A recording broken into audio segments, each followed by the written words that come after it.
এই আগুন নিভাতে গিয়ে সচিবালয়ের মূল ফটকের সামনের রাস্তার ট্রাক চাপায় একজন ফায়ার সার্ভিস কর্মী নিহত হয়েছেন। সারাদিন উদ্বেগ থেকে হাজারো সাধারণ মানুষের ভিড় দেখা গেছে সচিবালয় এলাকায়। সবার চোখে মুখে উদ্বেগ আর প্রশ্নের ছাপ পরিলক্ষিত হয়েছে। অনেকে এটিকে দুর্ঘটনা নাকি নাশকতা সেটি সুষ্ঠু তদন্তের মাধ্যমে প্রকৃত ঘটনা বের হবে বলে বিশ্বাসের কথা বলেছেন। দুপুর 12:10 ক্রাইম সিনের একটি টিম সচিবালয়ে প্রবেশ করে। প্রশাসনের প্রাণকেন্দ্র ভয়াবহ আগুনে পুড়ে যাওয়া ভবন পরিদর্শন করে ফরেনসিক নিয়েছে তারা। পুড়ে যাওয়া 7 নম্বর ভবনের 8 তলা থেকে আগুনে পুড়ে যাওয়া মৃত একটি কুকুর পাওয়া গেছে। ঠাকুরগাঁ এক অনুষ্ঠানে সচিবালয়ে আগুনে পোড়া কুকুরের মরদেহ বলে দেয় এটি একটি ষড়যন্ত্র বলে মন্তব্য করেছেন বৈষম্য বিরোধী ছাত্র আন্দোলনের সমন্বয়ক ও জাতীয় নাগরিক কমিটির মুখ্য সংগঠক সার্জিস আলম। সচিবালয়ের আগুন নিয়ে তিনি বলেছেন, আগুন শুধু আমাদের 2 সহযোদ্ধা আসিফ মাহমুদ ও নাহিদ ইসলামের রুমে লাগানো হয়েছে। সেখানে কুকুরের মরদেহ প্রমাণ করে এটি ষড়যন্ত্র। সচিবালয়ে আমলারা খুনি হাসিনাকে বসিয়ে রেখেছিল।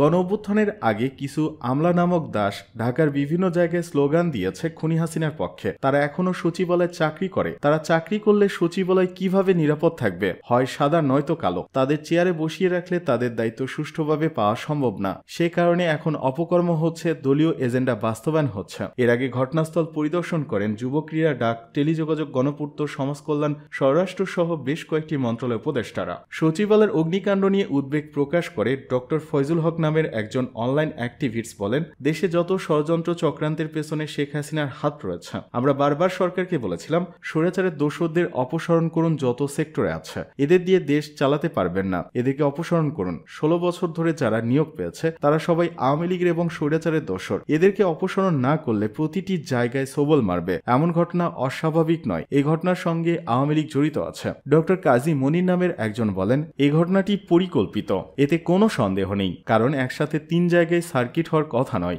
এক্ষেত্রে ভারত ও শেখ হাসিনার দোসরদের হাত রয়েছে মত প্রকাশ করেন তিনি। তদন্ত করে প্রকৃত ঘটনা বের করার আহ্বান জানান তিনি। সচিবালয়ে লাগা আগুন শর্ট সার্কিটে নয়, বরং পরিকল্পিতভাবে কেউ হয়তো আগুন লাগিয়েছে বলে মনে করছেন বাংলাদেশ নৌবাহিনীর senior chief পেট্রি officer Mohammad Aminul Islam. সকালে সচিবালয়ের ভিতর পরিদর্শন শেষে বেরিয়ে সাংবাদিকদের তিনি এসব কথা বলেন। আমিনুল ইসলাম বলেন, ভিতরে পরিস্থিতি দেখে ধারণাই করছি শর্ট সার্কিট থেকে আগুন লাগেনি। এখানে দেখা গেছে বিভিন্ন স্থান থেকে আগুনটা লেগেছে বলে আমাদের প্রাথমিক ধারণা। তিনি বলেন, আগুনের সূত্রপাত সম্পর্কে এখনো কোনো তথ্য পাওয়া যায়নি। রাতে সংবাদ পাওয়ার পর আমাদের ফায়ার টিম সচিবালয়ে চলে আসে। সচিবালয়ের মতো একটি গুরুত্বপূর্ণ স্থানে একটা ভবনের নানান জায়গায় কিভাবে আগুন লাগলো জানতে চাইলে তিনি বলেন, আমি তো দেখিনি কিভাবে আগুন লেগেছে, তবে আমরা ভিতরে পরিস্থিতি দেখে ধারণা করছি কোনো শর্ট সার্কিট থেকে আগুন লাগেনি। যদি শর্ট সার্কিট থেকে আগুন লাগতো তাহলে নানা স্থানে আগুন লাগতো না। কে, কারা বা কিভাবে আগুন লাগালো সেটা সঠিক তথ্য এখনো আমাদের হাতে আসেনি। প্রাথমিকভাবে আমার মনে হয় কেউ পরিকল্পিতভাবে এই কাজটি করেছে।